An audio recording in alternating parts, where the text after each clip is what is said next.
Hello, everyone, and welcome to the 5-Star Joshi Show here on the Fight Game Media Network and the YouTube channel. This is a premiere episode for the review. I wanted to make sure I got it up, but I didn't really have the time to do it live. So here we are, and I have Trent with me. If I was ever to do it live, I wouldn't have Trent with me. So no, I'm not good enough to have on live. It's too dangerous. I might say things he disagrees with.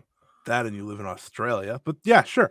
And timing never works out that way. But I'm happy to have you on here. We're going to talk Flashing Champions, of course, the 5-Star Grand Prix participants, all the news that has come since then. It's been a busy time for Stardom, as it seems to always be. I don't think we're ever, not having a busy time, but I'm happy to have you on here. Of course, Great O'Khan joins us as well. It's a very special guest. So this is a premiere episode. Hopefully, I'm commenting along the way for anyone that may join in the chat after the fact. That's the one thing about not being live. I can't share the comments, but hopefully I can answer some questions along the way. So drop them in the comments if you're watching the premiere of this video. But let's get into it. Lots to go over. Flashing Champions 2023. It may not have been as strong as a card as last year's Flashing Champions, but it was far more historic. What is your thoughts, Trent, on the landscape of Stardom moving forward after the show ended? Rossi has stuck two big middle fingers up in the air to everyone who was complaining about Stardom recently.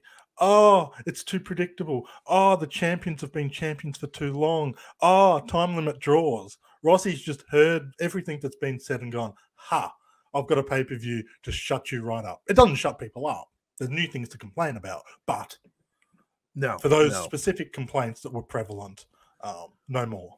Yeah, people, and this is something that you and me talked about probably on this show and elsewhere, especially at the end of last year. We said, okay, Julia needs to win the title, obviously, and then we got to change the mold of how we're doing all these titles.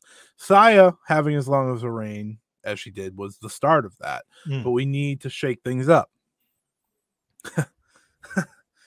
We shook things up time and time again now, and it all has to do with one person in the end. And I'm not talking about Rossi, but we'll get to that at the end of the show. So this was from Oda Ward, one of my favorite venues for Stardom. That will also be the opening night of the 5-Star Grand Prix, which is very exciting. That should be one hell of a show, based off of what you and me kind of realized. Since they're not doing a double header, it's probably going to be all participants having their first match on the same night, so that should be a wonderful start. But let's get to it here, shall we? Flashing Champions 2023, big time show, overall historic, all that. So where better to start off than Shuri and Aya Sakura versus Ram Kaichou and Mike Ozaki.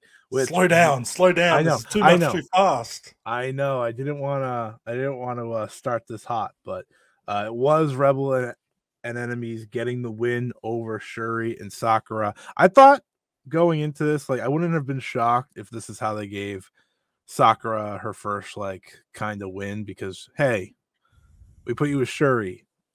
Well, because Shuri did it with Hanako. Yeah, but I know breaks a bit. I know. I said there was a chance. That being said, I thought Aya Sakura had one of her best showings yet in this match. Her kicks were much more solid, which is that's the typical kickboxer thing getting into wrestling. They learn how hard to hit as time goes on. Working with Shuri can't hurt you either. Well, it can hurt you. Depending on the receiving end of those kicks. It absolutely can. I guess training and learning from Shuri can't hurt you. It's a good person to put her with because she has the experience of coming from mixed martial arts, trying to meld that in with professional wrestling and learning the middle ground. And someone like Aya Sakura, it's a good chance for her to work out where that middle ground is and working with different opponents as well, because you can kick one person a certain way and they'll be like, sweet, let's keep doing this. But another person might not appreciate it in quite the same way, or you might get receipts. So it's still all that learning experience and facing a couple of people who aren't Stardom wrestlers, but especially Ram Kaichou has all the experience in the world, who kind of understands this thing as well. It's a good spot for her. Yeah, My biggest takeaway is like it's kind of weird that these two are still around. Like to me, it's kind of weird that Ram and Ozaki are still around because it's like they don't have a spot. They're not gonna do much anywhere anytime soon on in the company. But Ram's popular, so I guess that's pretty much the entire being of why they're still on some shows in Tokyo. Do you see them potentially being in the Goddess of Stardom Tag League? Is this like a way to keep them relevant until then? I think that's an excessive amount of time till then, but I could doubt if they're still around by then, absolutely. I think that would be the goal there. I could see them even getting a title shot maybe on a house show in Tokyo rather than a pay-per-view if they want to give them something. Of course, they got the win here. We'll have to wait and see because I think Ozaki's quite good. And Ram's she does suit the roster quite well. She does. She's a good heavy hitter for the roster, and she had some good points here. And I like seeing them around. It's just they kind of are so weird because they were here because of Maya, and Maya's not coming back anytime soon. As long as she remains the 666 Locomotive champion, keep bringing her back because it means we get to see the belt again and again and again. That's true. But let's move on to the 5-star Grand Prix announcement. They didn't waste much time here, folks. They said, "Oh, you guys want some buzz? You want some surprise? Here's your lineup." So the big news, obviously, is that we are going back to 20 people in the block. Some people will agree that's good. I know a lot of people are like, "Oh, well, that means a lot of people are out." But folks, were they the same people complaining about how long the tournament was last year? This is probably, I mean, so here's my thoughts on it. Obviously, it's going to be the best tournament of the year again. And you just have to look at the lineup to know that. Like on personal preference, 17 of the 18 are fantastic, but that's the beauty of the 5-star Grand Prix. I think Ami Sourei can benefit from a tournament like this with all these top tier talents. I remember the past couple of years, you'd look at like, oh, well, the Saki's in there and Mina's in there and a handful of people. Now it's like there's all hits, no misses. It is truly a fantastic field. So let me go through it before we kind of break it down. Of course, we kicked off with Mayu Iwatani, Hazuki, Utami Hayashishida, Azumi, Saya Kamatani, Natsuko Tora, Starlight Kid, Momo Watanabe, Julia, Maika, Tam Nakano, Natsupoi, Shuri, Mirai, Ami Sourei, Mina Shirakawa, Su Suzuki, and for the first time ever, Sayori Anu, with the 19th and 20th spots going to X and Double X, which will be decided in a Rumble. Which we'll get to in a second, but that will be decided in a Rumble rather than a play-in tournament this year. It'll be on the 18th of June. We will know the final 2 spots. But based off of the field that we just went over, how do you feel about this year's field and where's your excitement level? Obviously, we don't have the blocks yet, but I don't think there's a bad block this year. Like there's no. Well, that's the thing. There's always been that debate of when the news comes out. It's like, oh, this block has all the really good wrestlers, and the other one kind of has the people that are getting prove yourself tournament pushers. Sure, that's not the case here. Like I would be hard pressed. Like who knows? Maybe when the block comes out, I'll change my mind. Especially with the X and Double X situation. But like I can't see there being a block where I'm going, well, that's mediocre compared to the other block, because there's at tops 3 people that maybe I'm not super excited about to see, depending on the Rumble, but like that's a pretty good spread. And like as much as like Ami Sourei might not be my favorite wrestler, both in this tournament and in Stardom in general, but it is good that there's at least one person, maybe 2 or 3, that will still get that prove yourself thing, because it is such a valuable tournament for people to get good. We talk ad nauseum about how Mina Shirakawa proved herself in the last 2 tournaments. First, 2 years ago, we saw good promise, and then last year, everyone was like, okay, well, now she's ready for the Wonder of Stardom Championship. Azumi in 2019, when she was a last-minute replacement, what she did in that tournament was so valuable for proving to everyone that, she is still on Starlight Kid's level and arguably maybe even further ahead at that point in time. So hopefully Ami Sourei kind of sees this opportunity to use this year's tournament as a chance to prove herself, because everyone else that's been announced doesn't need to prove themselves. Everyone's established at the very least mid to upper mid card, if not main event, if not former champions, if not current double champions. Yeah, I totally agree with you. I think that's really the beauty of this tournament, because we do talk ad nauseum about Mina Shirakawa, and there's only really one person who can, use this tournament, I think, to show where they belong, if they belong. And I thought Ami walked out of last year's tournament a lot better than she went into it. But this year's a lot bigger for her, I think, because I think it's been pretty stagnant in her growth since then.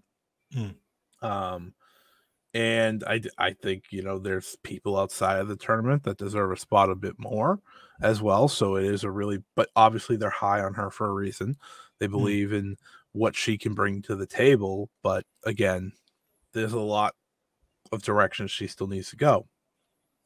In terms of the rest of the field, I don't want to just harp on Ami Sarai.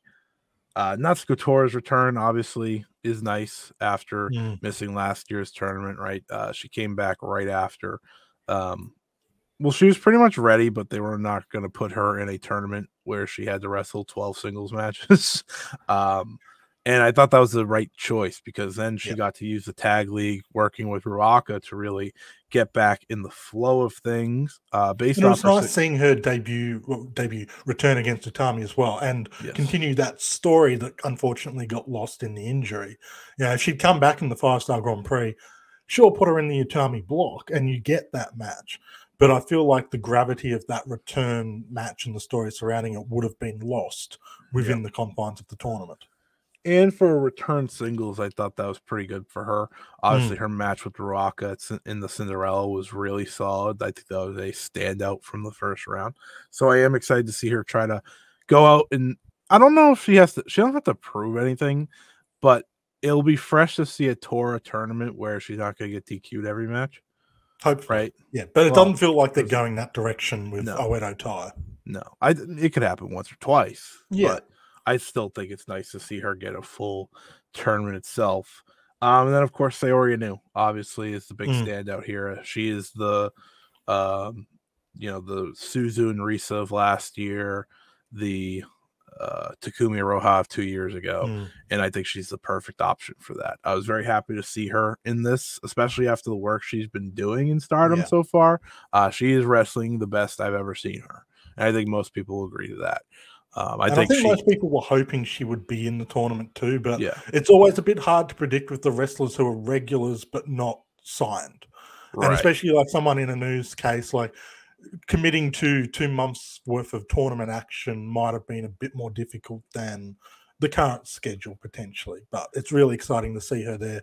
And there's so many matches, like regardless of the block setup, there's going to be like 7 or 8 matches with her where it's like, oh, we're finally getting that match. Yeah, I watched one of the last match from Golden Week today, where it was Tam, Saori, and Natsupoi versus the Top Stars trio, and her and Hazuki just went in there for 3 minutes and just absolutely clobbered each other. I was like, well, I need this to be a GP match. I'm sure I could come away from a lot of these saying this needs to be a GP match, but that was one of those that I was like, yeah, put them in the same block. But I'm excited to see what she does. I wouldn't say she will be a favorite going in, but she's an interesting option. She will be I think she'll be in contention that final night, just like Suzu was, just like Takumi was. And there'll be drama. Maybe you set her and Natsupoi up for that final night to kind of cause drama there, or Natsupoi. That would make sense too. Looking at the rest of the field, it's just a lot of obvious excitement, but I will give credit to Alex from Stardom Quest on this. He was on the show last week. He reminded me that this tournament will feature a rested Shuri. And as soon as he said that, I just sat there and said, oh my God. Because Shuri undoubtedly had, to me, the best tournament of Red Block last year. And 2 years ago, she had the greatest tournament I've ever seen. Yeah. Now she's going to be rested. Yeah, that's the thing. The past 2 years, she's been a champion. She's been busy with main event matches and stuff like that. She's doing the opening tags right now. She's storing and conserving her energy. And whoever gets her on that first night is going to need all of the ice packs that that Stardom have, because she's just going to be firing on every cylinder.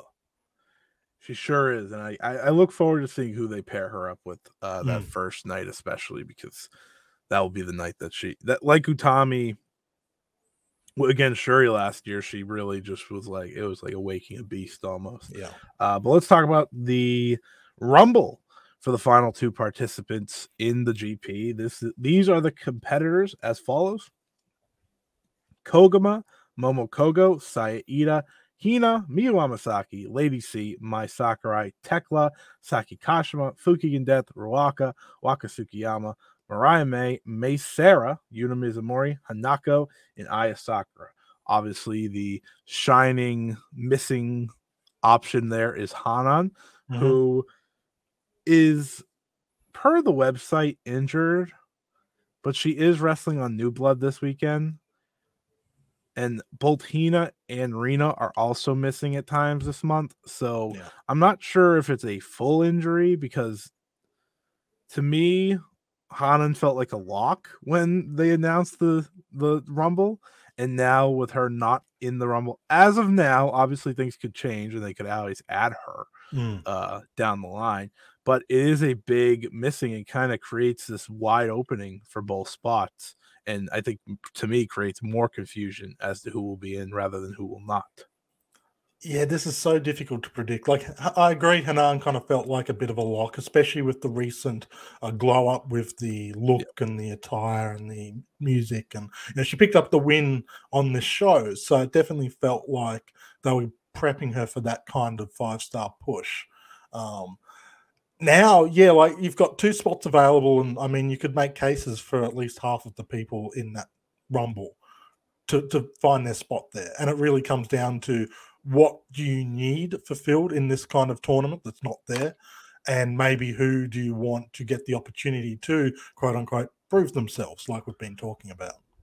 Yeah, I think it's a safe bet at this point. We get one of Saki Kashima or Koguma, and then it's really down to that other spot.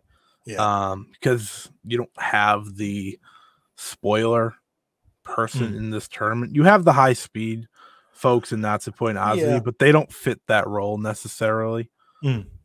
Saki Kashima especially, and Koguma as well, provide something that you need in these tournaments. It's the reason why, even if, say, Toru Yanu's shtick in New Japan is getting a little old, he still provides so much value in a G1 setting, because you've got the shock upsets, you've got a little bit more of a night off, which is important with such a long tournament.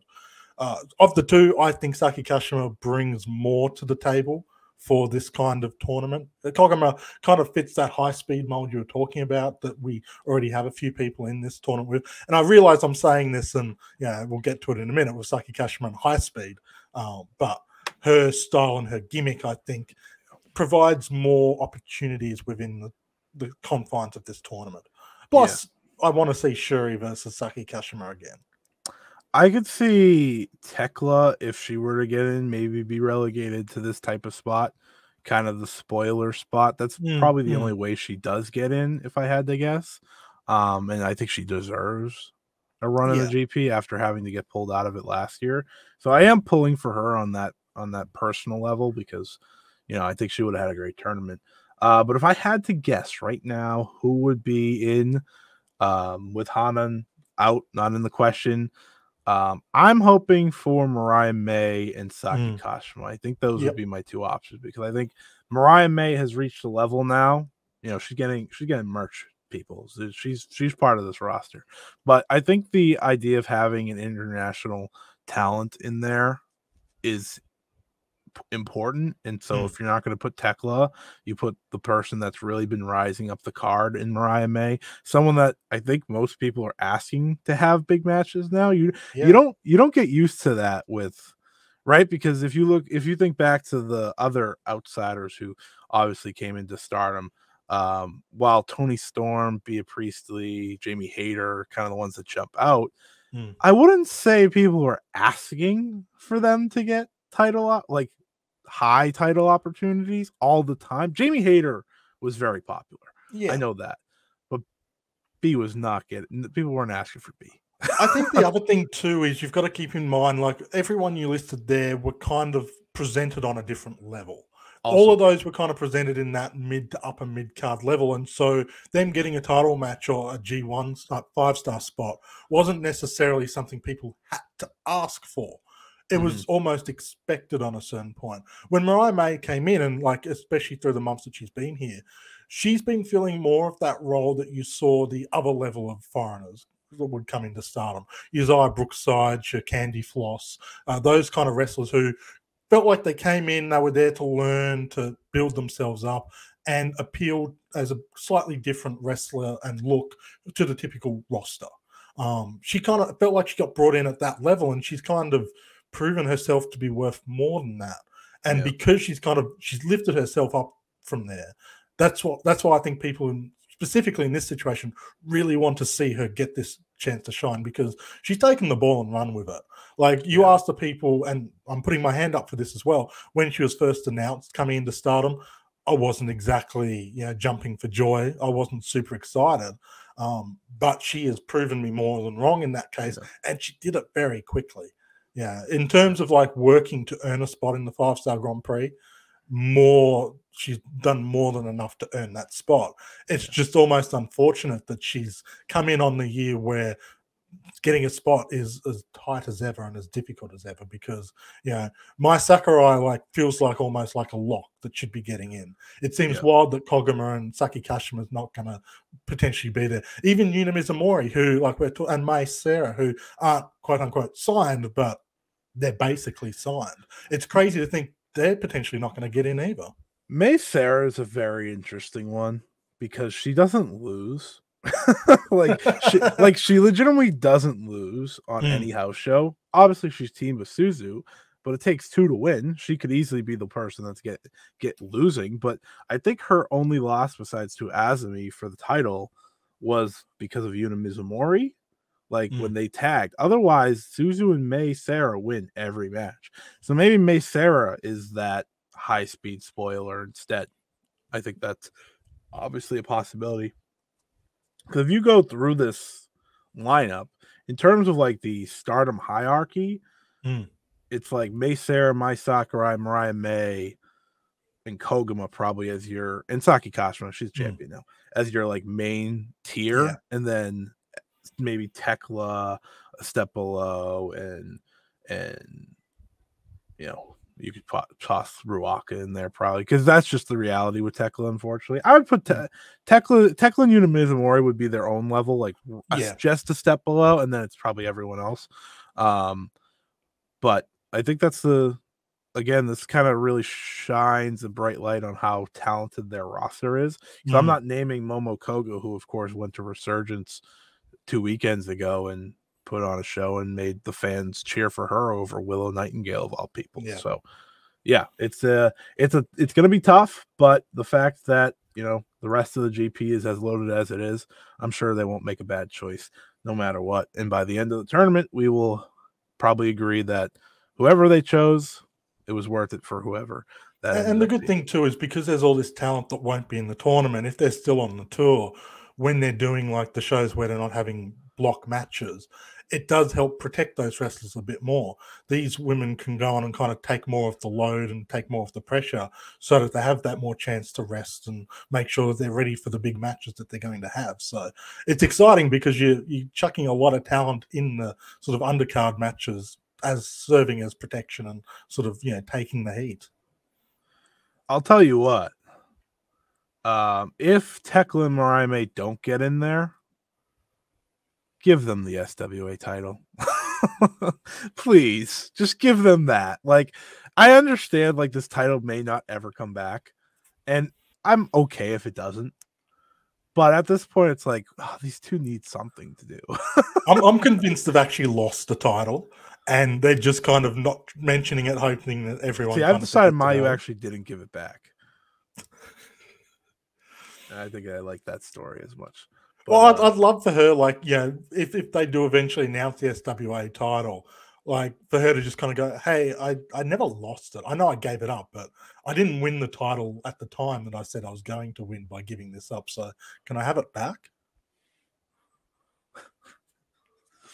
You know, it would be another nice belt for her to hold because the IWGP is very nice as well. She'd when she remembers it. Yeah, well, you know. She remembered it on this show, which was good. She did. She did. She hasn't forgot it since that first time. But speaking of which, let's get to it. We had actually, I think it was the Queen's Quest match first, so we'll go to that. But it was Utami Hayashida, Saya Kamatani, and Hina defeating Young OED, Rina, Starlight Kid, and Ruaka. The problems between Utami and Saya got to top levels here as they not only had tension, but they started throwing down in this match. My favorite part, though, is that they still made sure to win the match. I was like, usually when you see dissension like this between tag teams and any other wrestling promotion, it'll lead to them losing, but they're just so powerful in this Stardom environment that they're like, yeah, no, we can still win. You know, maybe they're better when they're dysfunctional. They should go for the tag titles now, and like the whole story is them just continuing not to get along, but they just can't help but win.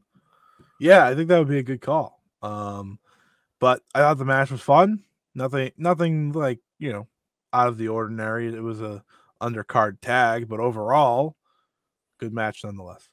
This match served its purpose, which was to again highlight the dissension and the issues that these two are having. And I've got to say, like, not that I like seeing people argue. Like, I feel, on average, I feel like Hina in the post-match interview, where she's just standing there awkwardly as they're kind of not getting along. But, you know, someone not emotionally invested in them as a person, just watching as a viewer, I love it. Like, I've been very vocal in complaining that Stardom don't necessarily do non-title stories well. And so I think it's also important in this situation when they are doing non-title stories well, that I need to say, good job, Stardom, because this is exactly what I've been wanting to see. Because two very interesting wrestlers, two top-tier wrestlers who don't have anything going on title-wise, now we've got reasons to care about them in these undercard matches. They're giving us a story, they're giving us emotions that are building both their characters up. You know, at the end of this, whatever happens, Saya Kamatani and Utami Hayashida are going to be more interesting characters. And the other beautiful thing is they're slow burning it. You know, we were talking, we both kind of thought, oh, this will probably just be a singles match on this show. It's not. They're building it up. They're building it up. And I think most of us are kind of expecting probably the 5-star Grand Prix to be the ultimate kind of burn-off point for this. Yeah. That's probably going to be quite a ways away, that match. Yeah. So I can't wait, because let me just check my soup levels here. Oh, it's getting spicy. I can't believe you got a spoon for that.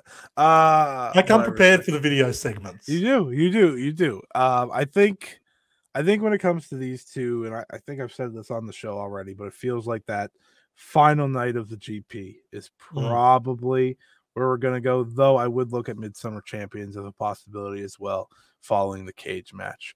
But we'll have to wait and see. We'll get to the cage match. We're not there yet.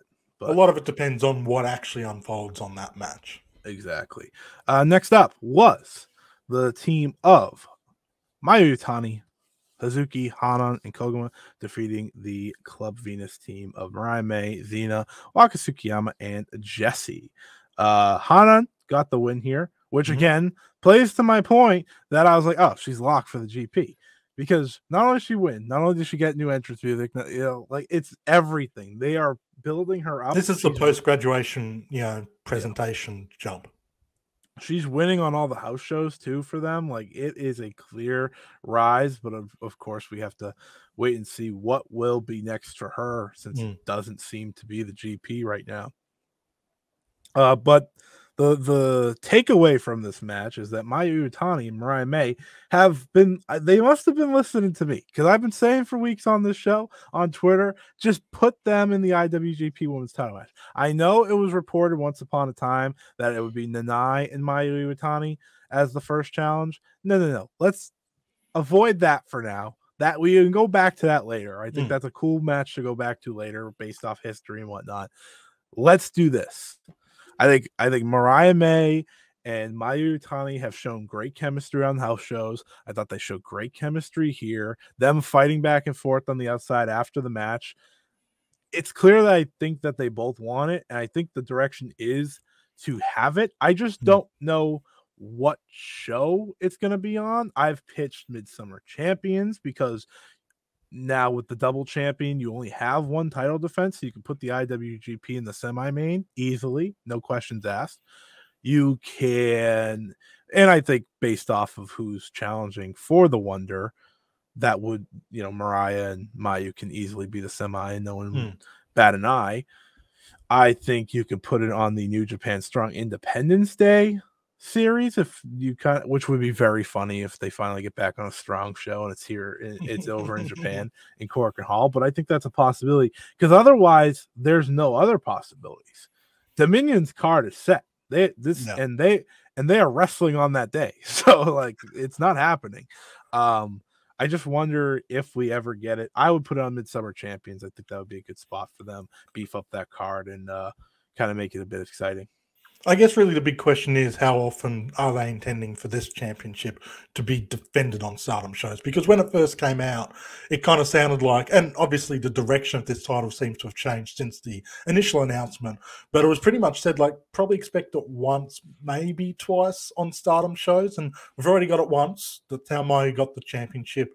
And if they were defending it on those level shows, then you would expect Dream Queendom at the end of the year. That being said, if Dominion's set and New Japan's schedule is pretty much full, you could have even made a case, maybe chuck them on the All Together show. That would have been a bit of fun, but that's seemingly set as well. So maybe, the shows you mentioned probably is going to be where it is. I think it's definitely happening. Like, there was too much hinting at it on this show, from both people. Mariah May basically, while she had her on the top rope, saying, I want that belt, and then Mayu doing one of my favorite things champions do, and sort of grabbing the belt and jamming it up against the opponent's face. I don't know. I just love that sort of recurring spot.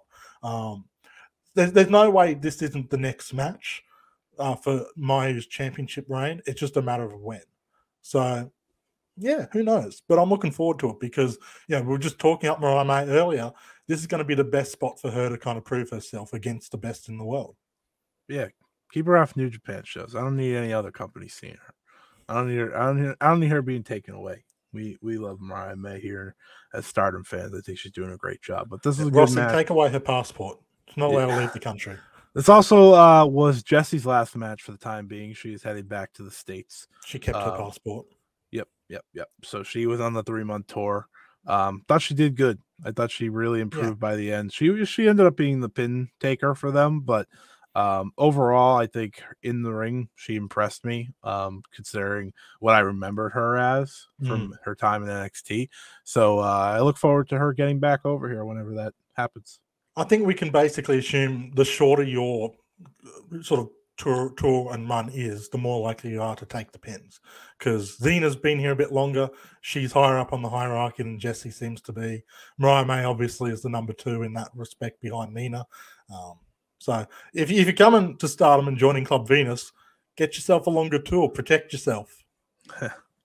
Next up was the Micah, Suzuki, and May Sarah trio going head-to-head with 7-Ups, Nai Takahashi and Yuya Mizumori for now, as well as Hanako with the team that you'd expect to winning, which was Micah, Suzu, and May Sarah. My biggest takeaway from this match is that you would think that the 3 on the left have been working with each other for years, because they were doing trios moves. They were doing, and don't get me wrong, May Sarah and Suzu have just developed like a really good tag team chemistry on the house shows already. Like, they're just doing stuff, and they're so much faster than like every team too. So it's like, this isn't fair. But they worked so well with Micah. I like the difference of it. Like, I know May Sarah is a little bit more bubbly in her character compared to those two, but it had like that Natsupoi feel to kind of Mahime Poi in a lot of ways. That's what she kind of has going for her. So when's she going to turn black and betray the new black art of Stardom? I know. I don't think that'll happen anytime soon. She's still bringing out balloons out and stuff. She's very happy. She's gonna But pop those balloons. this was a really solid match. I mean, it's Mm. exactly what you'd hoped it to be. The development continues between Micah and Suzu specifically. They have respect for each other, which is very clear. They'll be teaming again in the future. So I definitely think this is leading somewhere. Some think it could be the demise of ZDM, which obviously, based off how small they are now, could be a possibility. I think it just has Suzu join DDM in the end. Yeah. Yeah, I think the DDM brand has kind of worked itself up to a point where you probably don't want to just get rid of it for no reason. And yeah, Julia works so well another as a faction. leader. We're losing another faction soon. Yeah, of course. Yeah, there's enough faction chaos right now that you don't need DDM falling apart.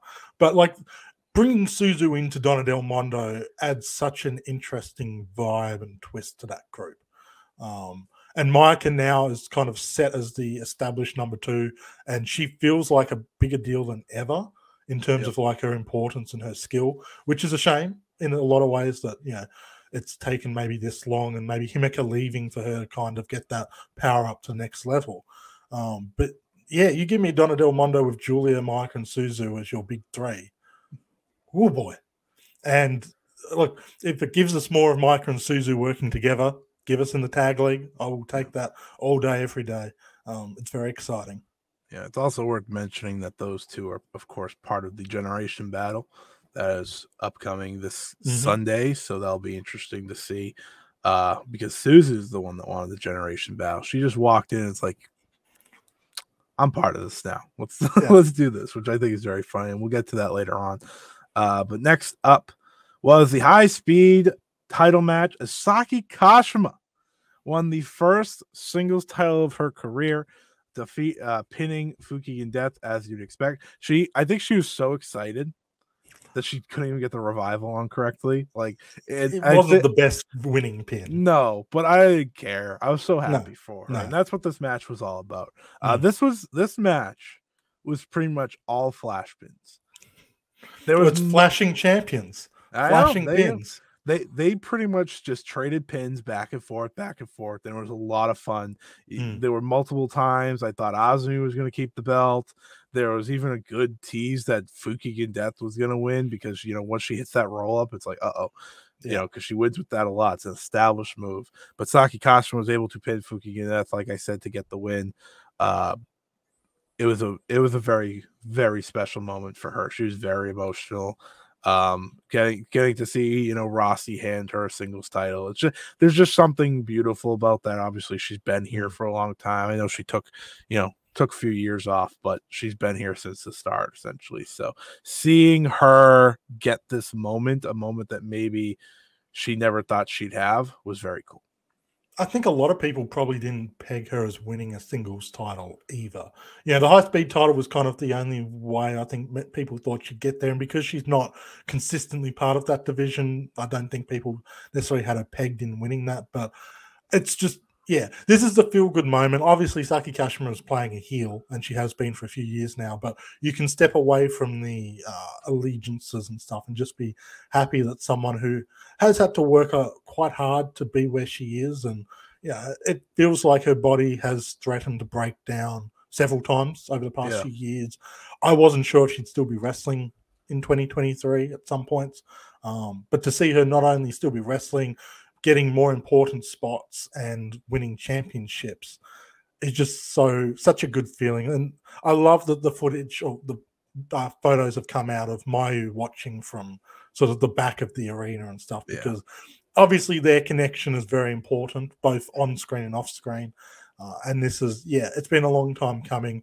My only complaint would be having such a long and like dominant title reign ending without her doing the honors. Yeah, it does. It's a shame because like the best thing about long reigns like that is you can then hand over the momentum and the honor to someone else. And she wasn't involved in the pinfall. It's a little disappointing, but it's not that surprising. You know, when the triple threat was announced, I kind of assumed Fukigen was taking the fall to Saki Kashima. So that's a little disappointing, but the joy and the happiness for Saki outweighs that. You know, it's one of those things where the moment is more important than maybe the long-term storytelling and the rising and falling of momentum and levels. Yeah, I think that would be my only critique as well. Would have just liked her to see, you know, obviously I would rather a singles match and then just have her pin Azumi, who's had such a incredible reign. I understand why they didn't. I think they have big things in the future for Azumi too. I think that's. But it was essentially in a lot of ways a handicap match with two Oedo Time members, and obviously the Revival pin beats anyone you want it to, so they could have still protected her. But I get you, yeah. I think she's on her way to something big sooner rather than later. Especially with what's happening with Queen's Quest, there's a lot of movement coming. Clearly, she should have been the leader. Saying. Everyone wanted Azumi as the leader. I believe that. Should have. Clearly, it shouldn't be the two that are fighting. It'll be interesting to see kind of how Azumi deals with them now that she's away from the high speed title. I think that's the next part of the story that we were waiting for, right?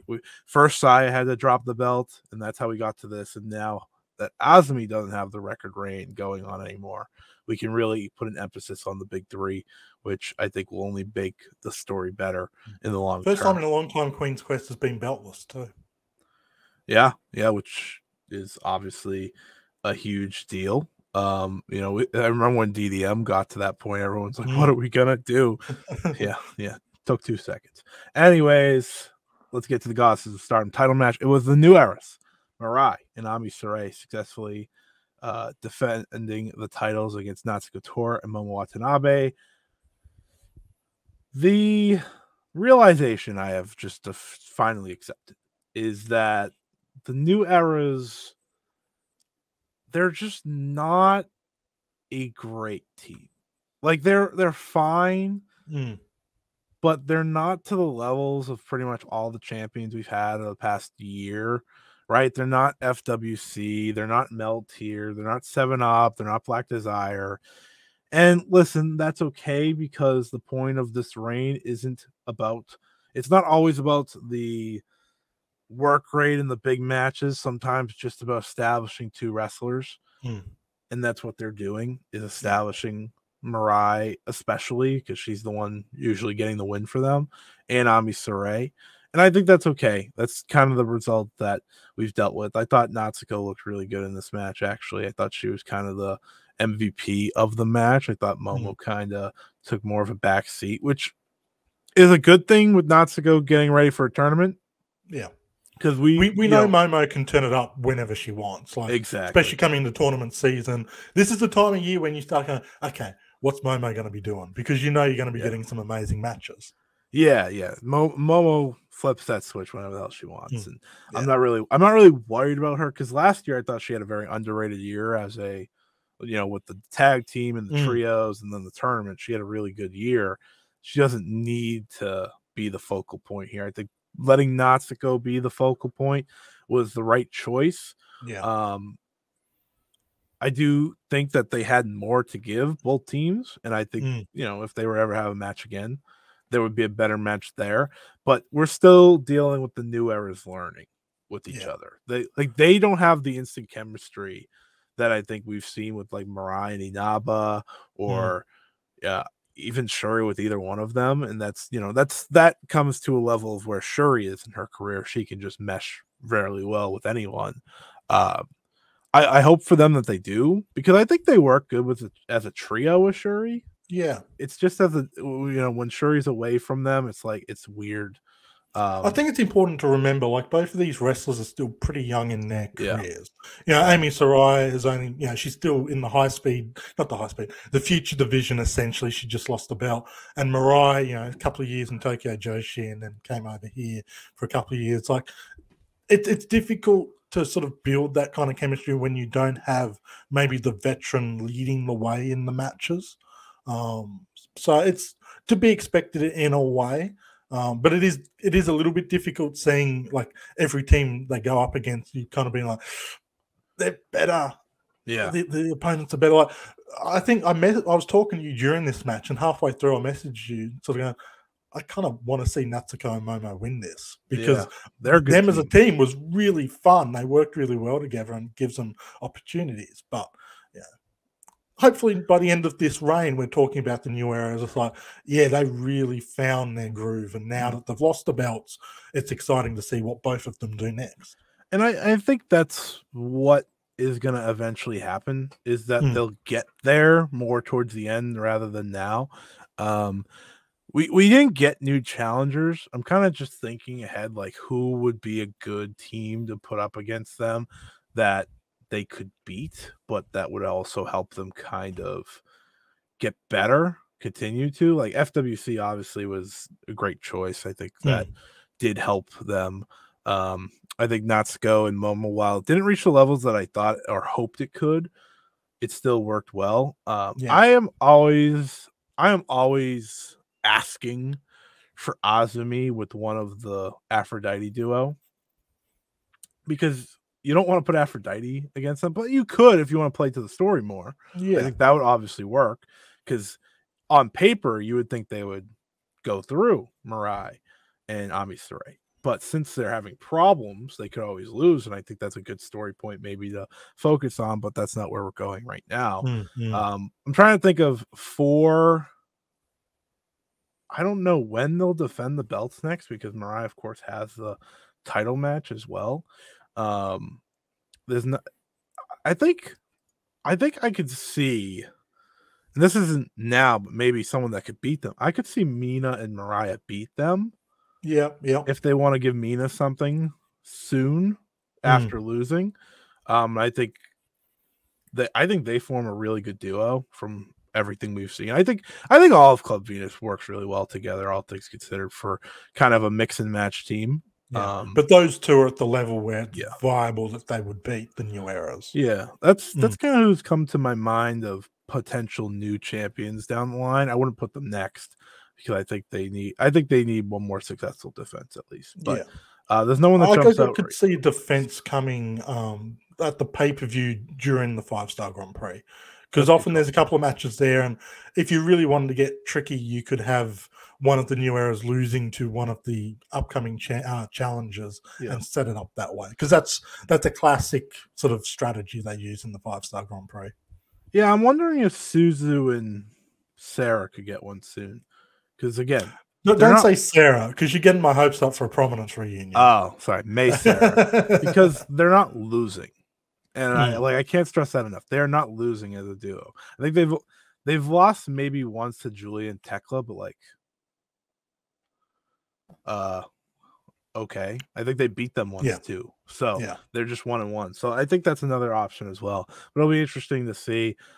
This was a fine match, not to the levels of what we saw a lot last year, though, with this titles. Hopefully the new eras get to that point by the end, though. Next up was a match at the high levels of what we saw last year with these belts. It was the Bari Bari Bombers, Julia, Tekla, and Mai Sakurai, defeating the Restart team of Kairi, Sayori Anu, and Natsupoi, when Julia pinned Sayori Anu. Obviously, big shock there. More on I think my biggest shock, besides them losing, was Sayori Anu getting pinned. I felt like Natsupoi was in that spot. No offense to her. But I like that, because based off the schedule coming up, it creates some interesting points to possibly go with this group and what they're doing, because we are getting a reverse Cosmic Angels at the next pay-per-view. And when I say that, it's not Sayori, it is Kairi in that spot. But I thought this match was great.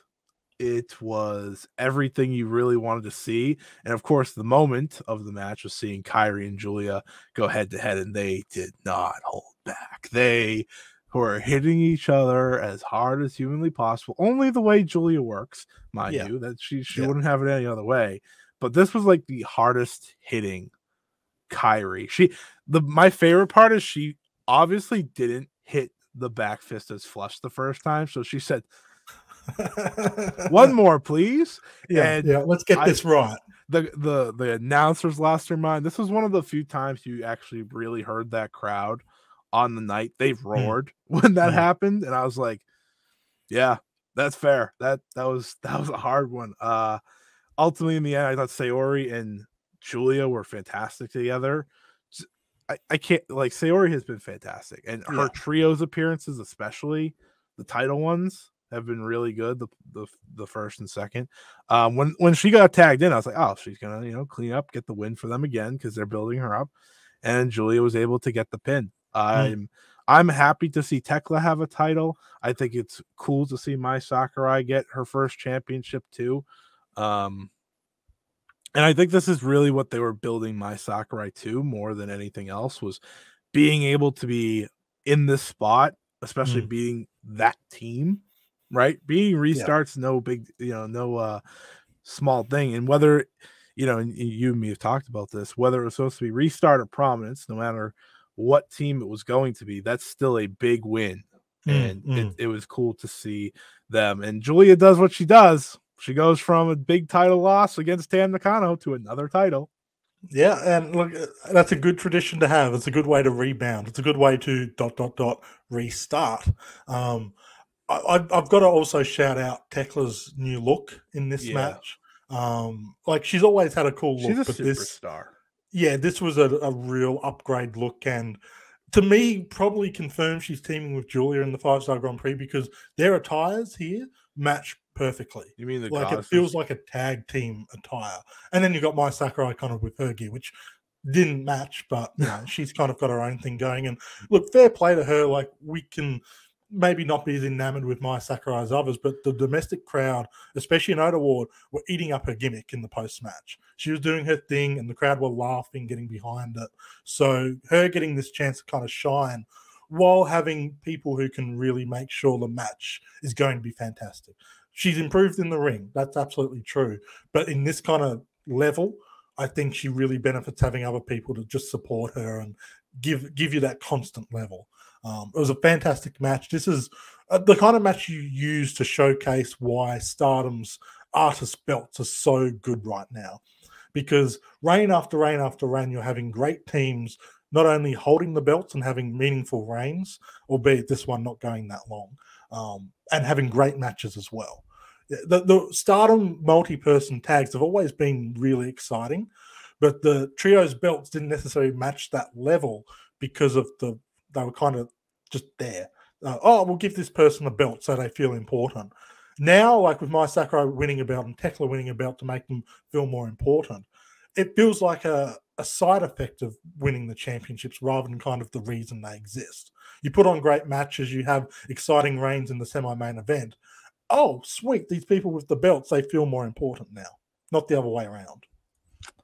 Yeah, these feel like the top tag belts these days, and they were really competing with the Goddesses last year. Like, it felt like they were going back and forth, but it feels like there's more trios that are obvious now than there are tag teams at times. And I like that, because I think trios belts at their best can be the best titles. I mean, I know obviously AEW kind of stormed onto the scene with them last year, and the never open weight titles have become that finally over the past 2 years. Really, New Japan used those in COVID to kind of keep certain things afloat on. I mean, they made Joshi feel like a big deal through him sort of winning that belt and then being the focal point.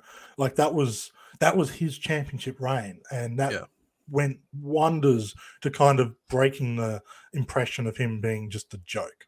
And now he's respected to the level he should be. Yeah, and I think Saki Kashima obviously had a great year with them last year. That was, I think 2022 was her best in-ring year, and it's because of those belts.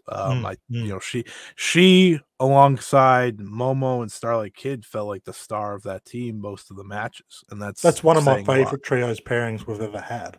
They worked so well together, and they brought different things to the table. Yeah, I mean, these belts have become the best things on a lot of pay-per-views, and I like that we have this freshness. And while I'm very upset Restart lost, I was actually more upset Restart lost than Mina lost, which is funny because I'm a really big Mina fan these days. It's just because I wanted to see what Kairi, Sayori, and Natsupoi would continue to do. But there's a story brewing. I think, based off of the upcoming cards between all of this. And I'm all for the story rather than the reign, because I know Julia, Tekla, and Mai Sakurai can have a good reign themselves. In a lot of ways, I don't mind Kairi not having the championship because it frees up her availability. Yes, Because exactly. while she's champion, any show she's on, she's probably defending the belts. Exactly. This way, you can run her in trios matches or tag matches or singles matches, and it works. Yeah, I still feel like, you know, Prominence were probably meant to stay champions, but when they realized, oh, Suzu's leaving Prominence the next night, we can't really have her holding the belt beyond that. So it just kind of was handy that you had such a great team to win the belts. And I think maybe shows that this was a true transitional team based on them losing it as quickly as they did, despite being such a strong team. Yeah, well, we'll never know if the plan was for Prominence to keep them, though. Based off of them winning the tournament, wouldn't be too shocking if they were to have an even longer reign. But I'm happy with the new champions. I think it frees up, like you said, Kairi to do more things, which is always a good thing. And I'm kind of excited to see Tekla in an important role. I think Tekla has really been one of the kind of house show MVPs as of late. Yeah. She's really going hard out there. She's always been in great shape, but she's in the shape of her life. Like, she is ripped out of her freaking mind. And I think she's having really good showings, and I'm happy that now she can do that in a bigger, important match. I mean, they're main eventing a pay-per-view already, which brings us to the just quickly too. This is a really good either or. Like, if either Tekla or Mai Sakurai or both don't make the 5-star Grand Prix, being the Artist Champions is kind of a nice, sorry, have this. Yeah. That, of course, led to the Big Stars trio of Mayu Iwatani, Hazuki, and Koguma making the official challenge after this match. I'll talk about the other match that was made on the Goddesses match as well. I wanted to put them into one because they do go hand in hand. So we have Mayu, Koguma, and Hazuki challenging, of course. I think we've all gotten to the point where we're waiting for the reign for these three, right? Because, you know, the Big Stars trio, they're bound to have these titles one day. And this could be it, because it will be the Bari Bari Bombers, Julia, Tekla, and Mai Sakurai defending the titles against the Top Stars trio, Mayu, Hazuki, and Koguma, inside a steel cage at Stardom Sunshine 2023 in the main event. So that will be a main event match. We will get to see Mayu enter cage once again and be terrified, but this time with titles on the line. It'll be interesting to see Julia in the cage. It'll be interesting to see Tekla in the cage. I think they're more darish in what they do. So it'll be violent. It'll surely be violent. But I'm interested to see how this match goes and who wins. Now, we don't know the rules yet, and I will emphasize that these days, because we didn't know what the rules were for one match last year, and obviously things change. But the rules were very different. Last year was escape, right? Yeah, it was elimination escape, basically. All three members had to get out of the cage. So I'm gonna assume that is what we will be doing this time. So that kind of creates an exciting dilemma to see who can escape quicker. But last year's match was really good. I liked how they were able to do that, so I'm excited for this time around. And that brings us to the other cage match. It will be an all-out war inside the cage. It'll be a way to tie versus Queen's Quest that was officially laid down after the Goddesses of Stardom title match. That'll be the semi-main event at Stardom Sunshine. They're in the Tam Natsupoi spot, so the more personal steel cage match. Sure feels like one of these factions are going away. Trent? It doesn't feel like it's a Oedo tie. No, it's because they're best buddies. You know, never feels like they get along well with each other. Oedo tie never feels like they're going away or losing a member. They don't need another member, but they could have another one if they really wanted to, if that's the path they want to go. But it sure they haven't announced that this is like a loser leaves or a loser disbands situation. you've really got to question Utami's leadership here. Like, you're having team management issues. Everyone's not getting along. You're bleeding championships. And so what do? You send this dysfunctional team into a steel cage with the faction that work better than anyone. Yeah, Oedo Tai are arguably the best team in Stardom because of their teamwork. And you expect this to work out? Utami, girl, I love you, but no. Sort out your issues backstage before you get into this situation. I'm very excited to see this because the Tam Natsupoi cage match was very divisive. Some people loved it. I was in that camp. Some people really didn't get into the groove of it. I think that kind of really emotional, hard-hitting, brutal style of match will work better when you've got lots of bodies to throw at the cage. Like, you're not gonna have the same downtime that match had. Yeah. I think the biggest question is how 12 people going to work in that steel cage. Yeah. So there'll probably be a lot of like, oh, I'm hurt down here in the corner, lying down. That's probably going to be frequent, but it's going to be exciting. So All Out War can mean anything. What if it's elimination? What if we do the gauntlet style that we saw once upon a time between these two factions way back, but in a steel cage? Yeah, I think that would be interesting because then you get the singles feel that you don't get in the main event, but then it's still very personal, and you can use the escape or pin scenario. Yeah. I think that would be a good way to do it if you were doing 6 versus 6, which we are, because I can't see 12 people in that ring. Yeah, we need William Regal here to call for war games and add a second ring in the cage. But I don't see that happening. I think I don't want war games. I actually don't like war games as someone that saw war games live last year. So I would be interested to see Stardom do it because I think it would be very exciting, and especially with this kind of war games always works best when you've got two factions who have legitimate beef and they're not kind of thrown together teams, and that's what this is.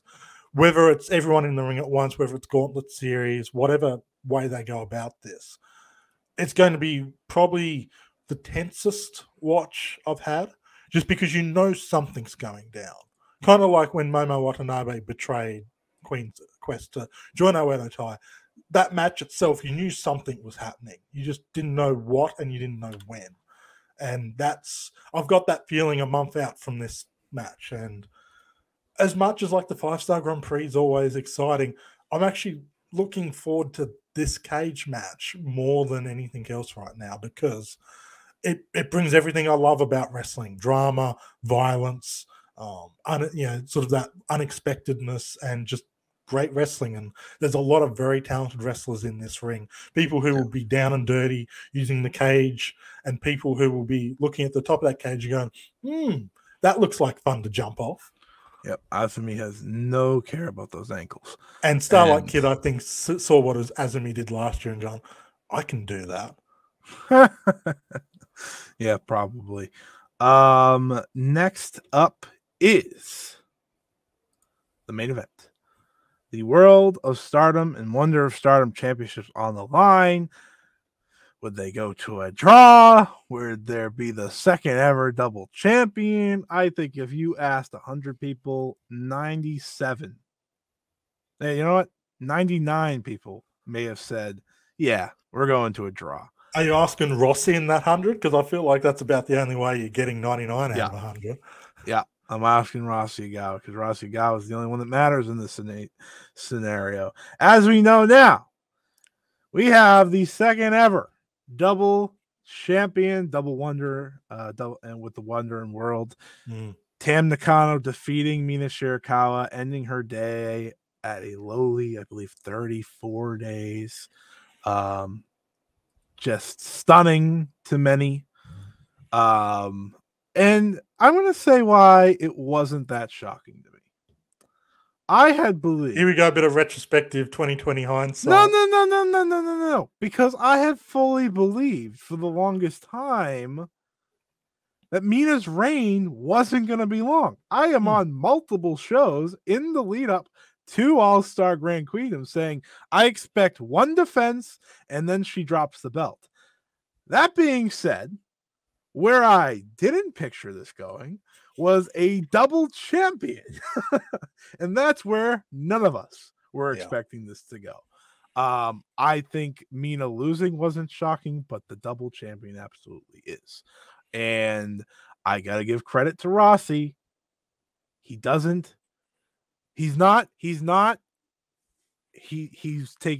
take chances. He's willing to take chances. I was going to say he's crazy, but he's not crazy. He's putting the top 2 titles on his most popular wrestler. As I said once upon a time, many a times heading into the big show, she is their Naito. This picture, if I had the Naito picture from Wrestle Kingdom, it's the same thing. I even posted. The difference is she didn't get attacked after the match. Verbally, she did. Or not really. She verbally. She was doing the attacking. Yeah, she laid out she attacked everyone. She attacked Mina. She attacked Mariah. I feel like she probably went backstage and verbally assaulted Rossi for not doing this earlier. Probably. But the excitement here, or the pushback here, or whatever side you're on, is that we have a double champion, Mina Shirakawa's reign, coming to a end. This is a match that I admittedly need to go back and watch, because there was a lot of shock as the match was going on, because they weren't wrestling as if they were going at 30 minutes. No. You and me talking about it midway through the match. You're like, they're going at a pretty good pace. I was like, yeah, they sure are. And by the end, we knew why. These 2 were able to tell their story in there. These 2 were able to live up, I think, to the importance of this match, from what I remember. That being said, I'm still sitting here stunned. It's a matter of where do they go next. That's more of the question. It's not the question if the match is good. Yeah, guess what? The match was great. These 2 were great. I'm big shocked. It's like where to go now. But I'll let you talk a little bit about the match. Yeah, look, the big concern obviously was their first title match didn't live up to the expectations we had back in 2021, with the Bloody Angel gimmick not really working. And the beautiful thing is, you look at that match in certain spots, and then you contrast it with this match here. There are some similar spots, some similar concepts and execution, but the main difference is it's just done in a much stronger way. There's less kind of fluff, there's less awkwardness, and you believe both sides, because this isn't Mina Shirakawa playing a character. This was Mina Shirakawa, and her character work has gotten a lot better. Her in-ring work has gotten a lot better, and likewise, Tam Nakano is at the top of her game with this kind of thing. So this was what we had hoped to see 2 years ago come to fruition here. And I love that you could see the story unfolding in Mina's struggles, because she had Tam dead to rights a couple of times in this match. Tam's leg was stuffed. It's perfectly set up for the figure 4. But you kind of sensed a little bit of hesitation in her. And I think the biggest issue for her was when she left Cosmic Angels at the Cinderella tournament final.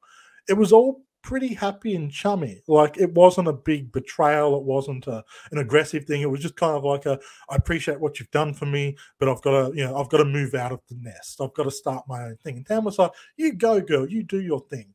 And even though Mina sort of talked a bigger game during the press conference leading up, I think the actions spoke louder than words here. And when it came time to, are you willing to hurt your friend? Are you willing to potentially injure her?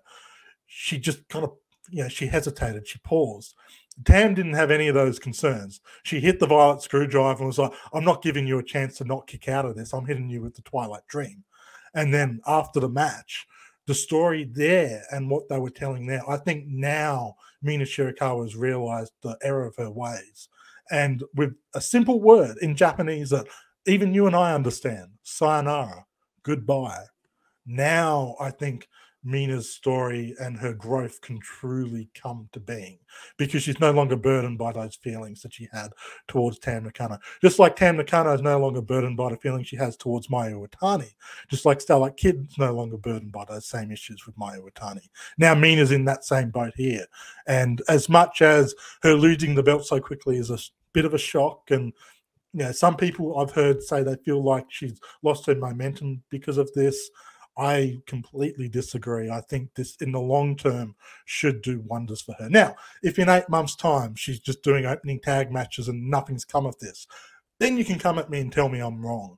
But I think the potential from this loss is far more important to her character and her long-term story than the moment of, I held the title for 30 days.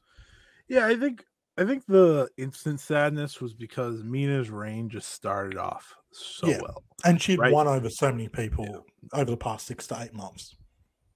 Over the past month and a half, she won over me. So you took a bit long. You took I did. A while to jump I did. On the wagon. I did, admittedly, and I guess I should have just followed the Tam road instead. It would have felt more right, I guess. But in all seriousness, I mean, her win against Saya Kamatani obviously was a fantastic match, and I am one of, if not the biggest fan of that match with Natsupoi. So it's upsetting. Two of the best matches in Stardom's year. Yeah. And this match, again, got to rewatch it because I was more in shock than anything else. I'm sure was another fantastic outing between two of the very best. And now Tam Nakano is the double champion, like I said. And we move forward with her as double champion, wondering where to go, what to do. Of course, now Mariah has decided to finally use that wish. And she's standing back and seeing what's unfolding with this double title situation. I said to you immediately, I was like, wow, Mariah's smart. Now she gets 2 belts for the price of 1. Nope. She wants the wonder. She wants the wonder of Stardom title. And I think she's going to get it. I do. So hear me out here. Hear me out here before you let me just readjust my headphones. So anyway, freaks out. I think the plan, and I think Meltzer might have talked about this today, actually, and I've been kind of under the belief. So originally when the match ended, someone asked me, do you think Mariah wins? And I was like, I have no idea. I'm still figuring out that we have a double champion. But then I said, okay, let me settle down. Let me think about this. I think had the Mina stuff never happened, Mariah would be guaranteed winning this title. And I still think Mariah can win this title. Going from, champion to 1 defense to double champion to first defense, that's a lot. And I'm not 100% certain this is the time that Mariah wins, but I think this is the start of Mariah beating Tam Nakano for the Wonder of Stardom Championship. I think that's my bigger no. Kind of like when Saya Kamatani challenged Tam Nakano the first time before ultimately winning it. I think we could see that. I think we could see Mariah either win or lose, but probably lose. Actually, I have no idea. I'm not going to lie to you. I have no idea if she's going to lose.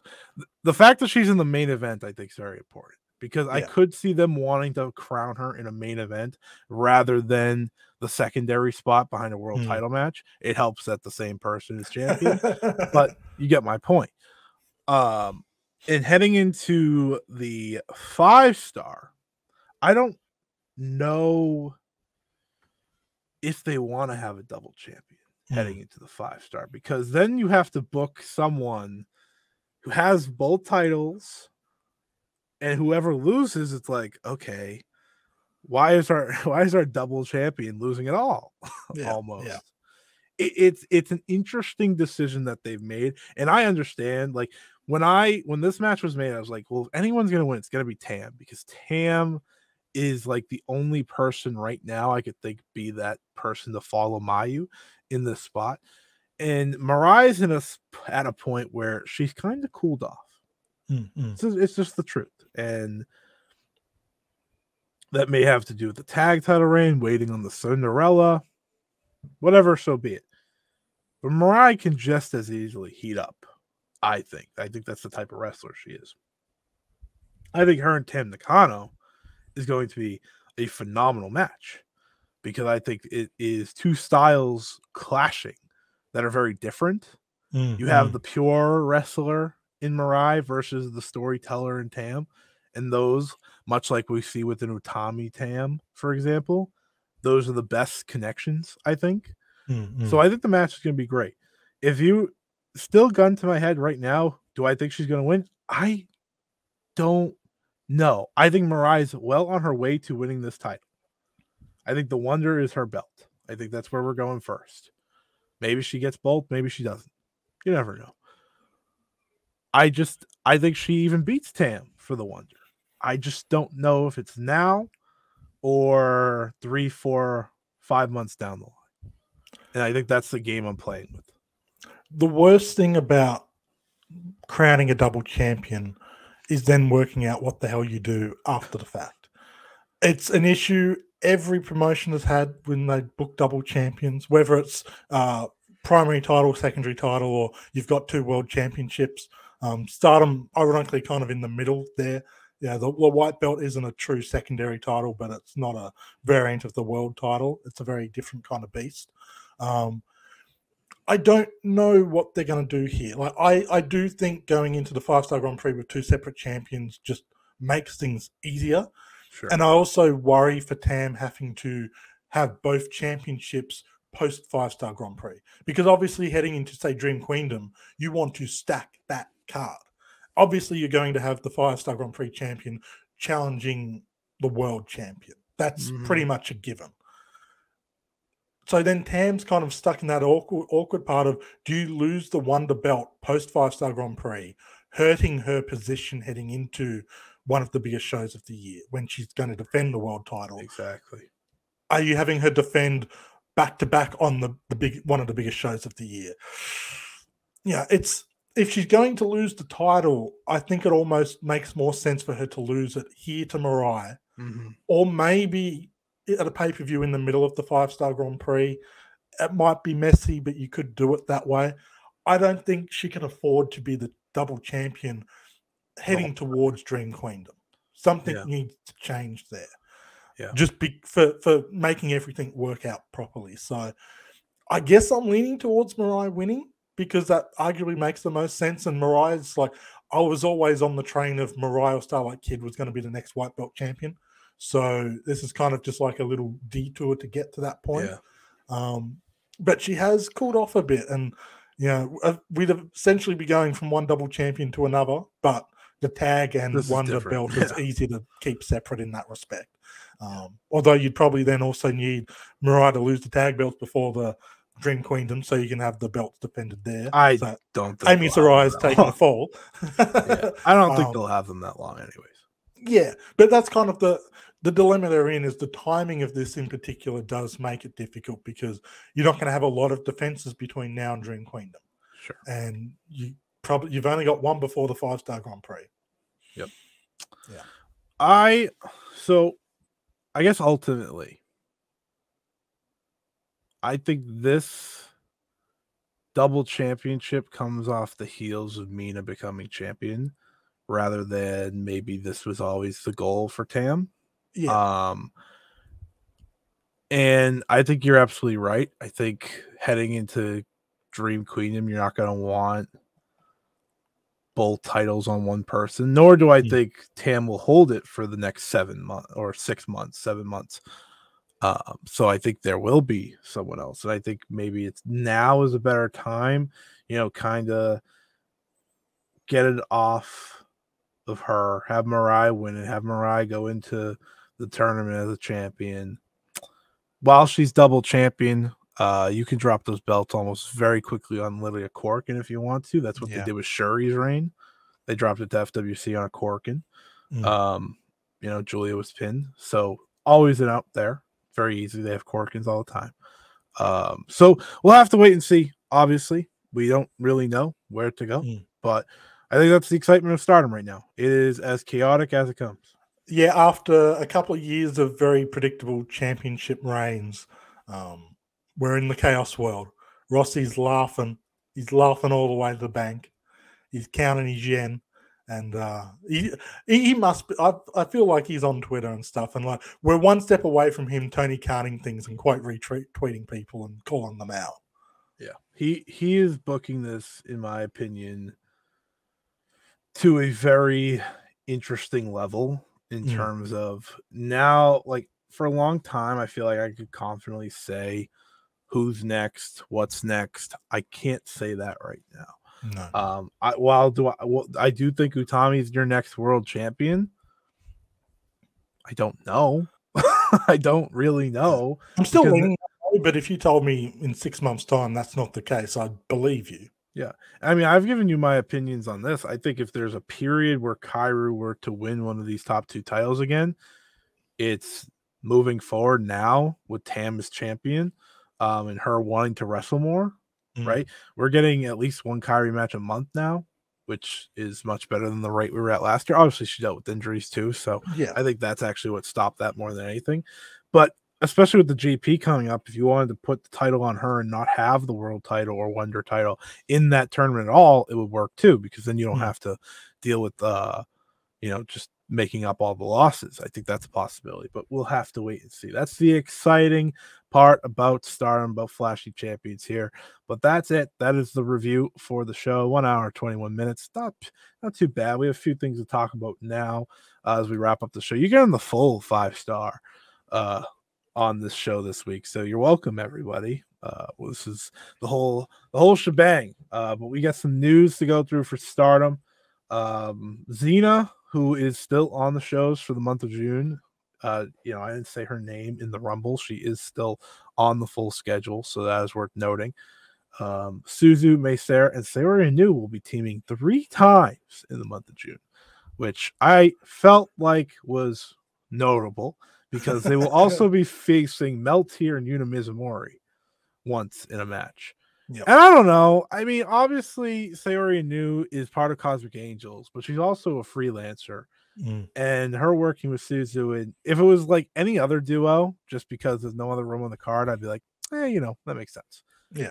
But just felt like it's worth noting. And of course, teaming with Meltier as well. That's a bit of a wink and a nod to. Yeah, I think everyone kind of thinking it's a matter of time until Yuna's a cosmic tropical angel. Yuna's teaming with Meltier like 75 different times over the next couple of weeks. Some of the big matches scheduled for the next couple of weeks ahead of the pay-per-views. The 14th has Meltier versus Aphrodite. So that'll be the first time we see Utami and Saya just as a duo since all this has started up. So kind of a big point there. We'll have a high-speed Rumble on the 17th. And the 18th, which has the Rumble to decide the 2, we'll have Mina and Xena versus Natsuko Tora and Momo Watanabe. So interesting match there. Utami, Hayashida, Saya Kamatani, and Azumi versus Shuri, Mirai, and Ami Sarai. Julia, Maika versus Mayu and Hazuki versus Tam and Natsupoi. So kind of an awesome trios match. Oh, and for the fun of it, Suzuki versus Starlight Kid. Where did that come from? I don't know. I'm not complaining. Like, we've seen their match in last year's 5-star Grand Prix. It was amazing. Yeah.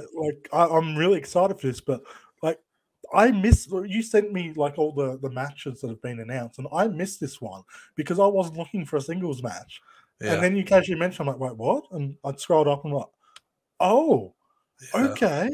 It's like a mini pay-per-view house show type thing. It's like what their Corkins became. Yeah. But it's not a Corkins, so there you go. And that's like, seriously, for people who maybe watch the schedules and try and work out what's worth watching or not, if a show is at Takadano Baba, watch it, because chances are there's going to be at least they tend to try and make that feel a little more special. There's going to be at least one match on those shows that are always stand out. It's almost on a Corkin level for them, in terms of booking. It's that little bit bigger. It's almost like the new Shinkiba for them, in the sense that it's not the Kurikan, but whenever there's a show there, it's worth paying attention to. There's a lot of story development on those venues. Yeah, and they're doing a double hit with that. There's a high-speed Rumble as well the day prior, which should be wild. Then we have the pay-per-view cards. Stardom Sunshine card is as followed so far. We have Tam Nakano, Natsupoi, and Kairi facing the team of Maika, Suzuki, and Mei Sarah as a special trios match. No idea how Kairi ended up with Tam Natsupoi, but that's part of my belief that we're building to the match with Tam and Kairi. I feel like that would be your starting point if there were ever to be one. She was a reluctant angel at All-Star Grand Queendom. Tam kind of forced her to be an angel. Yeah, I don't know. That could set up for the pay-per-view. That's the first month of the GP. That's where Kairi challenged Saya. Was supposed to challenge Saya last year before, unfortunately, she couldn't. So I think that could be where that's headed. She loves picking the bones of people mid 5-star Grand Prix. It's a very savvy veteran move. Yeah, and if she were to win, I don't think anyone would bat an eye, but we'll have to wait and see there. Of course, Queen's Quest versus Oedo Tai in the cage. All out war, and then Julia, Mai, and Tekla defending against Mayu, Hazuki, and Koguma in the cage. We're getting Flying Bear again. Yes. We'll have Midsummer Champions card. Wonder Stardom Championship on the line as Tam Nakano defends against Mirai, and the first high-speed defense for Saki Kashima, and she defends against Fukigen Death. Obviously, that card has a lot of time still to be made, but those are your first two matches. I'm sure a lot will be added, whether they wait till that cage show or I reckon there's stuff that's going to happen there that will directly, like, obviously you can't book an artist title match because you need to see who's winning that. And definitely some Oedo and Queen's Quest fallout that'll take place there. Yeah, it's a big one. It's a big one. So we will we will look at what's to come ahead this coming weekend now before we wrap up the show, the full Stardom show. Plus, I got a little surprise at the end because we got some news on a few cool Joshi matches that'll be happening at one of the bigger shows for a cyber fight show. And I'm not talking about TJPW. Big shock. Anyways, I guess I should say Yuka Sakazaki versus Nyla Rose was announced for SummerSlam Princess. Yeah. That's a pretty big match. But this Friday is New Blood 9. Very quick turnaround here for New Blood. The card is as follows. We'll see Hanan and Saya Ida face Kohaku and Ruaka. You may have heard me and said, wait a minute, did you just say Hanan? Yes, I did. No, I don't know if it's changing. I don't know if she's actually fine, but she is still scheduled for this show. They did not announce a change as of yet. If I mean, you can understand them maybe pulling her from this show. Like it's not that big of a deal if she's not in the opening match of New Blood. They can afford to chuck someone else there, if we're being honest. But if she does wrestle that and the issue is injuries, it is sort of a question mark. You know, maybe she's got to get some minor surgery and well, it's not that bad, but she's getting surgery. So I'm waiting. I just hope it's healing. I don't know what it is. Yeah. Maybe if it's healing, why would you put her on? Why would you keep her on New Blood? Well, if it's healing and that it's not that bad, but she needs if she gets a month, she'll be good to go. I don't know. It doesn't make sense to me. If I can't make a rhyme or reason to it right now, because you would think she'd be in that. Maybe there's I don't know. We're gonna have a sexy Dynamite Princess returning to action with the mask that says MM on it. Against Waka Tsukiyama. No, teaming with Waka Tsukiyama against Ram and Mike Ozaki. So they're back in action for Stardom. He'll have the New Eras against Aya Sakura and Hanako. I'm gonna guess this isn't the match that the New Eras maybe connect all the dots, but it might be fun. They should make it a tag title match and really make it interesting. Yeah. We have a passion injection match. One of my favorite parts of New Blood will be Nanai Takahashi versus Mai Sakurai, which I believe Mai Sakurai asked for. So yeah, at the Kurikan Hall show. Yeah, so that's pretty cool. This is. I mean, the passion injection matches have frequently been must-see affairs and have been so valuable in those sort of younger and lower level talents, kind of unlocking something in them. And Mai Sakurai is. Yeah, Mai Sakurai is a bit further ahead than a lot of the people who have been in this match beforehand. So it's actually really exciting to see what might come of it, having going through the passion injection. So that's going to be exciting.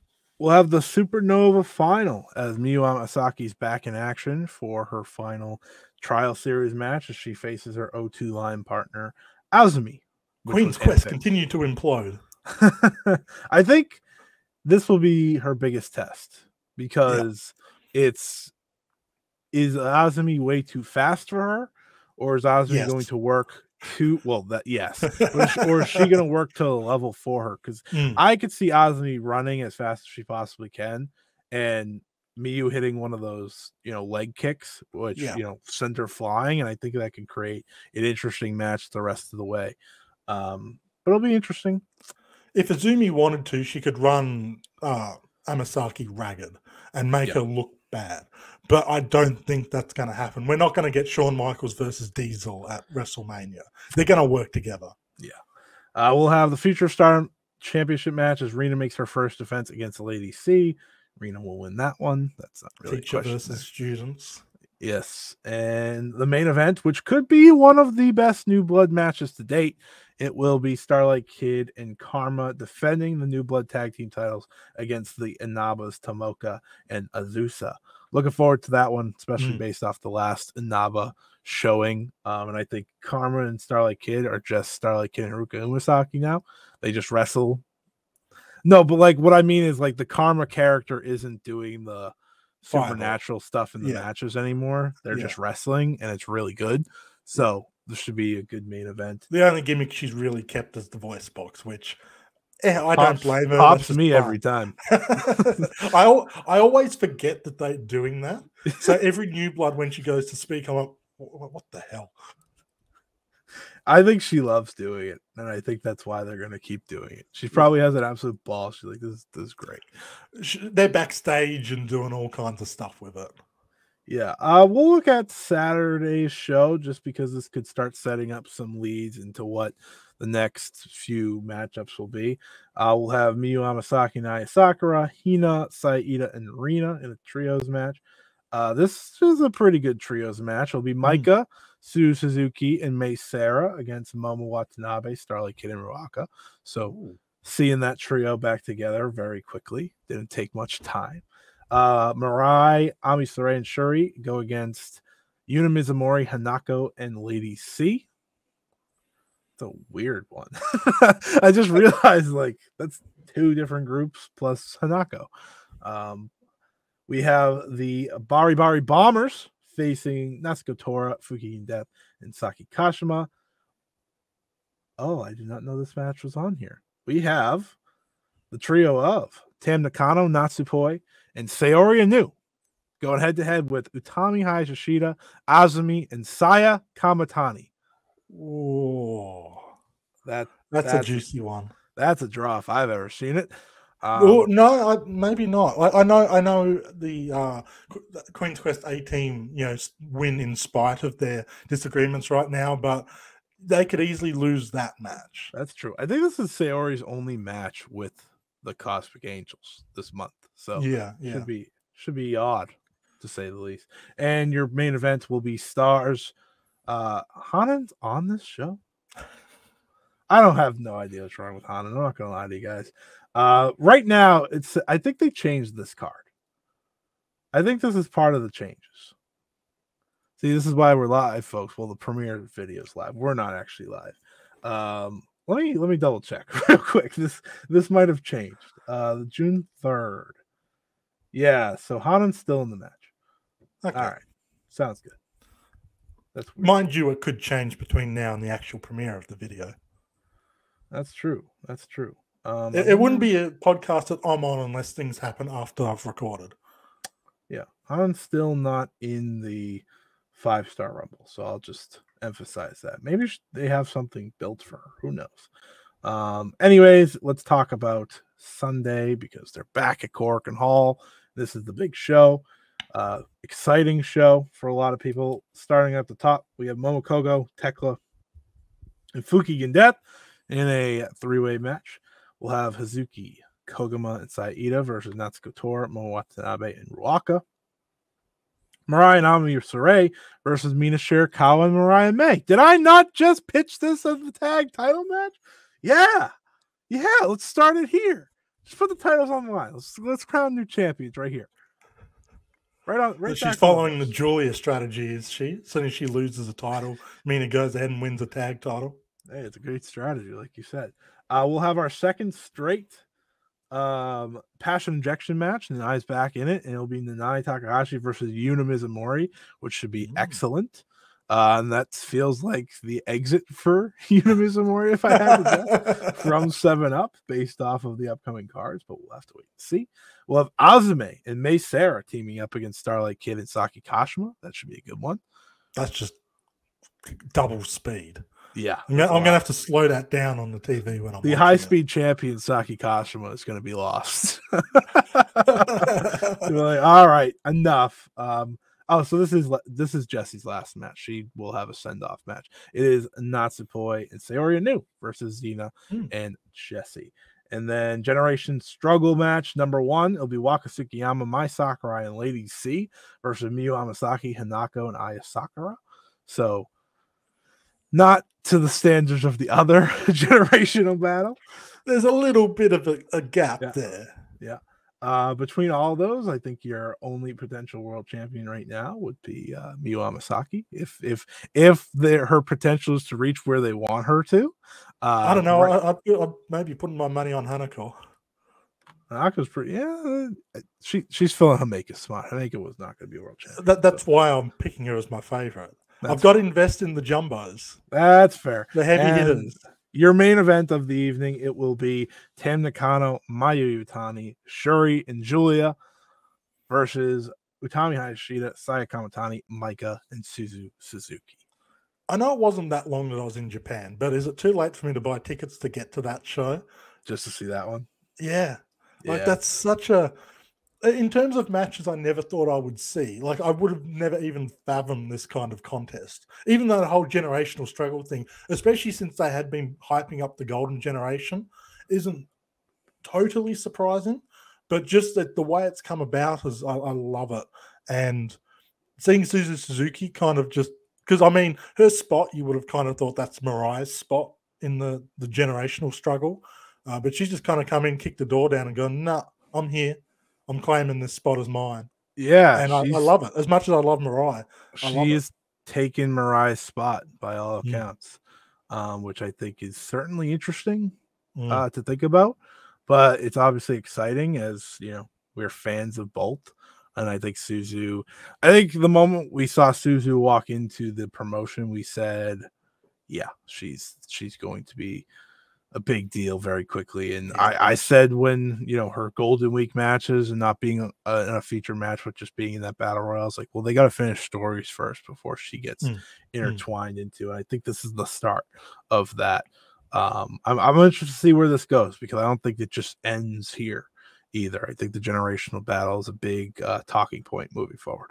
I mean, you could very easily build the entirety of 2024 around this kind of concept of the generational struggle, and there's a lot of different stories you could tell. It could be faction upheavals, because you got a lot of faction leaders on the older side, quote unquote.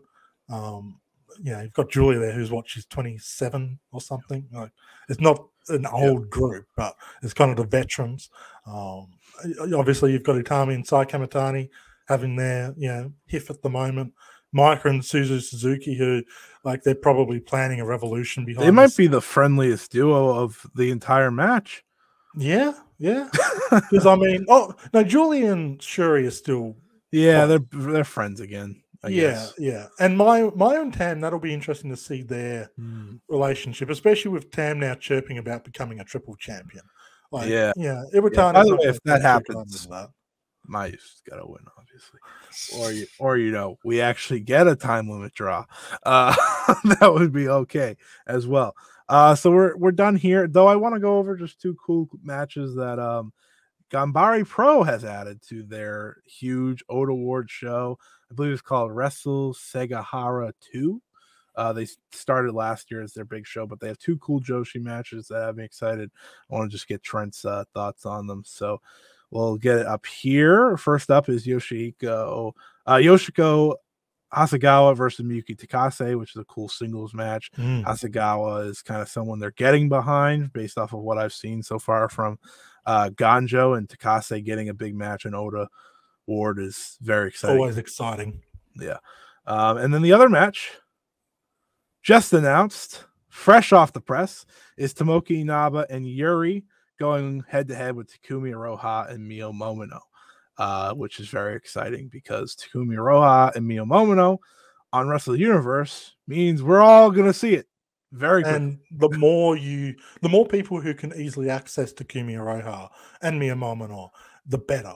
And I kind of love, like, Yuri is someone who I remember when she left TJPW, I think it was. A lot of people had her pegged as being like a Stardom recruit. There's a lot of eyes on her, and she's kind of gone her own way. And I think, obviously Stardom gives you a bigger platform, but she's really been able to just kind of carve her own way and find her own levels. And it's exciting to see what she's doing now. So that's a very tasty match. But yeah, definitely Takumi Iroha on Wrestle Universe, I will take it. And if Noah were to keep doing, women's matches on their big shows, Takumi Iroha is right there. Yeah. We can see Naba and Iroha trade kicks. So yes, that's all. That's the only selling point I need to give. Oh, that's me. I didn't want Trent here anymore. But anyway, my contract ends at this point in time. Yeah. Yes. Trent, have any plugs before we wrap this up? So I've got part 2 of my Tokyo Guide to Wrestling coming out either this week or next week. I had one come out a couple of weeks ago, just basically giving you an idea of how to buy tickets and how to get to a bunch of the big shows.